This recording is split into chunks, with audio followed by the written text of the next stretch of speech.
नमस्ते पेरेंट्स। कई पेरेंट्स ने ये क्वेश्चन पूछा है कि बच्चों का टाइम वेकेशन में किस तरीके से प्रॉपर यूज़ करवा सकते हैं या कौन सी चीज़ ऐसी सिखा सकते हैं जो उनको पूरी लाइफ में डेली बेसिस पे काम भी आए और जो स्कूल में नहीं सिखाते या कहीं पे भी स्कूल या कॉलेज में वो नहीं सीख पाएंगे। और ऐसी चीज़ें जो हमारे कल्चर में गुरुकुल में जो सिखाई जाती थी, तो अभी देखो आजकल का जो एजुकेशन है, ज़रूरी नहीं है जो आप सीखते हो वो कभी आपको काम में भी आए। जैसे कि हिस्ट्री में जो आप सीखते हो वो याद करके आप, वो तो इंटरनेट पे विकिपीडिया पे भी वो सब इंफॉर्मेशन है, वो आपको कभी ज़िंदगी में कभी काम आएगा कि नहीं वो भी पता नहीं। बहुत सारे मैथ्स या साइंस में फॉर्मूले होते हैं। अगर कोई वकील बनने वाला है उसको हो सकता है कि साइंस में जो भी सिखाते हैं, मैथ्स में सिखाते हैं ट्रिग्नोमेट्री, और कुछ काम ना आए। लेकिन कुछ ऐसी चीज़ें जो आपको डेली आपके लाइफ में काम आ सकती है और जो आपके प्रॉब्लम सॉल्व कर सकती है। आपको ज़्यादा पैसा कैसे कमाना है, ज़्यादा खुश कैसे रहना है, अपने रिलेशनशिप्स को कैसे इम्प्रूव करना है, ऐसी चीज़ें गुरुकुल के सिलेबस में होती थी। जैसे कि अभी आपके अंदर कौन सी वीकनेस है, आप में कौन सी वीकनेस है, कौन सी चीज़ें जो आपको तकलीफ दे सकती है, इम्प्रूव करनी चाहिए, जो आपको लाइफ में शादी के बाद या बिजनेस करने के समय आपको तकलीफ देगी, क्योंकि आप में वो क्वालिटी डेवलप नहीं हुई है, बचपन से वो चीज़ें आपके अंदर कम है। तो ये चीज़ें अगर आपको स्कूल में या आपने सीख ली कि मेरे में ये चीज़ें नेचुरली जन्म से ही कम है, तो ये चीज़ें कैसे पता चलती है या कौन सी चीज़ें कौन से एरिया में मुझे तकलीफ आएगी, कौन सा वीकर पॉइंट है, कौन सा मेरा स्ट्रॉन्ग पॉइंट है, कौन से स्ट्रॉन्ग पॉइंट पे मुझे फोकस करके अपने करियर को सिलेक्ट करना चाहिए, और कैसे लोगों से मुझे दोस्ती या पार्टनरशिप करनी चाहिए, कैसे लोगों से नहीं करनी चाहिए। तो ये सब्जेक्ट को गुरुकुल में नक्षत्र और ज्योतिष शास्त्र, एस्ट्रोलॉजी के हिसाब से सिखाया जाता था। आपका जो पूरा लाइफ में कौन सा स्ट्रॉन्ग पॉइंट्स है, वीक पॉइंट्स है, कौन सा करियर सिलेक्ट करना है, ये सब अगर आपको बचपन से ही समझ गया, क्योंकि हर एक इंसान का अलग अलग होता है। और वो अगर आप खुद सब्जेक्ट के तौर पे सीखते हो कि ये सब्जेक्ट है और आपने सीख लिया, समझ लिया, आपको आप डेली बेसिस पे यूज़ करोगे कि अभी अच्छा मेरा कौन सा ये चल रहा है, तो मुझे तकलीफ आ सकती है या मुझे फ़ायदा हो सकता है, कब मुझे बिजनेस स्टार्ट करना चाहिए, कब मुझे शादी करनी चाहिए। तो ये सब चीज़ों का एक साइंस होता है, साइंस है ये, और ये सब्जेक्ट आपको डेली काम आता है, वैसा सब्जेक्ट। तो इसी तरीके से कौन सा डिसीजन कैसे लेना चाहिए आपके बॉडी के एलिमेंट्स के हिसाब से और एनवायरनमेंट के हिसाब से, कब क्या करने पे आपको फायदा होगा, कब क्या करने पे नुकसान होगा, ये स्वर शास्त्र, स्वर विज्ञान कहते हैं इसको, साइंस ऑफ स्वर, स्वर यानी नॉस्ट्रिल्स और एलिमेंट्स का साइंस। तो ये भी हमारे वैदिक गुरुकुल में सिखाया जाता था। तो बच्चों को अगर घर से बाहर निकलना है तो कौन से नॉस्ट्रिल और एलिमेंट में निकलना चाहिए ताकि उनको तकलीफ ना आए, उनको चोट ना लगे या उनका नुकसान ना हो, या एग्जाम में कौन सा नॉस्ट्रिल कौन से पेपर के लिए अच्छा है, मैथ्स के लिए कौन सा नॉस्ट्रिल अच्छा है, ड्राइंग के लिए या जहाँ पे आपको क्रिएटिविटी यूज़ करनी है कौन सा नॉस्ट्रिल अच्छा है, और कैसे वो नॉस्ट्रिल आप चेक कर सकते हो, कैसे बदल सकते हो, इवन कब आप पैसा इन्वेस्ट करो, कब पैसे को आप डोनेट करो जिससे कि आपको फ़ायदा होगा। ये स्वर शास्त्र में ये सब्जेक्ट सिखाए। देखो अभी ये स्कूल में तो नहीं सिखा सकते, लेकिन ये भी आप डेली यूज़ कर सकते हो आपकी लाइफ में। जब भी कोई चीज़ करनी है, पहले के ज़माने में राजा महाराजा अपना नॉस्ट्रिल चेक करके लड़ाई करने को जाते थे, और उनको राइट नॉस्ट्रिल में आप कोई भी एग्रेसिव काम करोगे तो आपको सक्सेस मिलता है, और अगर आपको पढ़ाई करनी है या कोई आर्टिस्टिक क्रिएटिविटी काम करना है तो लेफ्ट नॉस्ट्रिल में अच्छे से होता है। तो इसके पीछे भी साइंस है, तो ये भी सीखना जरूरी है। आजकल बहुत सारे छोटी छोटी बात में लोग डिप्रेस हो जाते हैं, माइंड डिस्टर्ब हो जाता है, लोग चिड़चिड़े हो जाते हैं, गुस्सा आ जाता है, लोग दुखी हो जाते हैं छोटी छोटी बात में। एग्जाम में मार्क्स कम आ गए तो बच्चे दुखी होकर रोने लगते हैं। कभी कभी तो ऐसे एक्सट्रीम केस में लोग सुसाइड तक पहुंच जाते हैं। छोटी छोटी बातों में जिंदगी से नाराज हो जाते हैं।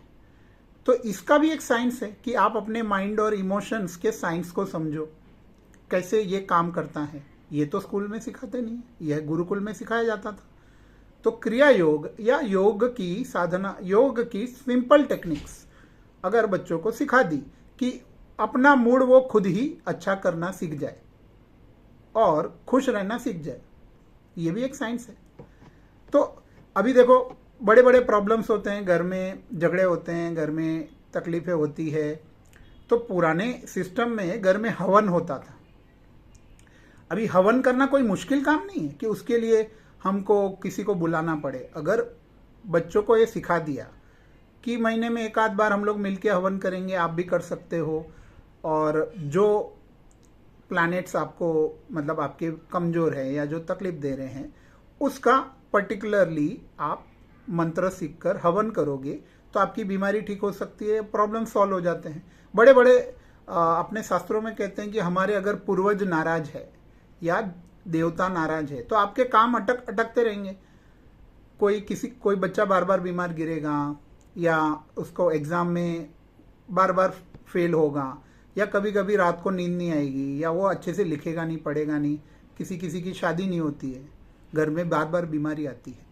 तो एंसिस्टर्स नाराज है या प्लैनेट्स का कुछ प्रॉब्लम्स है। तो हवन क्यों करते हैं? ताकि हम देखो, ग्रह शांति के लिए भी आप घर में हवन करते हो तो ये प्रॉब्लम सॉल्व हो जाते हैं।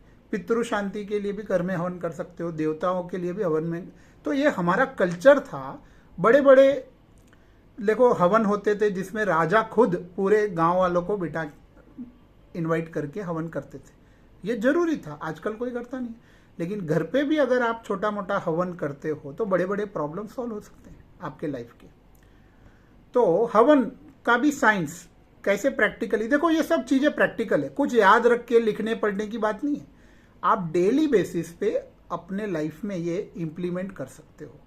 और बच्चों को वैकेशन के समय में जब वो देखो, बाकी टाइम तो पूरा उनका स्कूल खा जाता है, स्कूल का टाइम और होमवर्क ये वो तो वो कभी सीख नहीं पाते।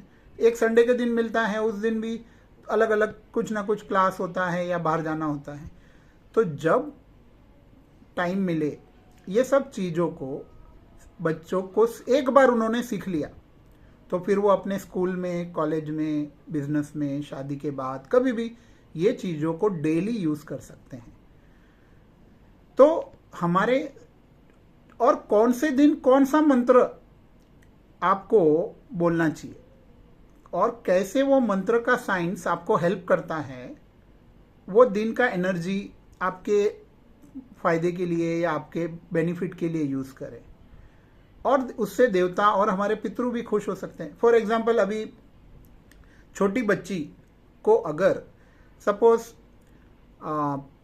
ऐसा कहते हैं कि पितृ नाराज होने से लड़कियों को कभी कभी रात को नींद नहीं आती है और रात को उड़ जाती है या रात को मतलब डरती है, लड़कियां हो या लड़के हो।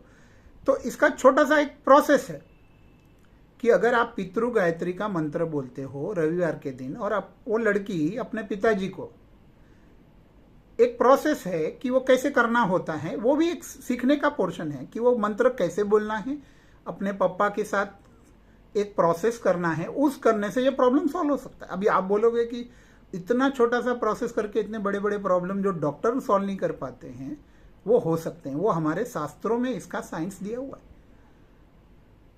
क्योंकि हमारे पितृ अगर नाराज है तो आप उनको याद करके अगर मंत्र बोलते हो और ये प्रोसेस करते हो जो मंत्र के साइंस में दिया हुआ है तो बड़े बड़े प्रॉब्लम सॉल्व हो सकते हैं। तो ऐसी कई सारी चीजें हैं जो बच्चों को सिखानी जरूरी है। अभी भगवत गीता, वो लोग खाली मंत्र और श्लोक याद करके फायदा नहीं, उनके जीवन में भगवत गीता को कैसे इंप्लीमेंट करेंगे, भगवत गीता की जो लर्निंग है, जो लेसन्स है, अपने जीवन में कब कब कहाँ इंप्लीमेंट करना है, अगर उनको समझ में आ गया तो वो अपने बलबूते पे खुश रहना सीख जाएंगे और माँ बाप को उनका टेंशन लेने की जरूरत नहीं पड़ेगी। तो ये चीज़ों को ऑनलाइन भी आप सीख सकते हो। और अगर अपने बच्चों के साथ आप खुद सीखना चाहते हो तो भी अच्छी बातें हैं, लेकिन ये चीज़ों पे माँ बाप का अगर फोकस होने लगा, देखो कुछ कुछ चीज़ें हम कोई क्लासेस ऐसा कराते हैं जो जिंदगी में वो शायद कुछ काम भी ना आए उनको, ऐसे क्लासेस बच्चे करने लगते हैं दूसरों को देखकर। लेकिन ये जो चीज़ें हैं वो मरते दम तक आपको या आपके बच्चों को हेल्पफुल हो सकती है, जो हमारे गुरुकुल के सब्जेक्ट्स में होता था। तो उम्मीद है कि आप अपने बच्चों को ये सब सारी प्रैक्टिकल चीज़ें गुरुकुल के जो सब्जेक्ट्स होते थे वो सिखाने पे आप फोकस करोगे, और भी लोगों को मोटिवेट करोगे कि जो कहीं नहीं सिखाया जाता वो ऑनलाइन घर पे बैठ के भी लोग सीख सकते हैं। धन्यवाद।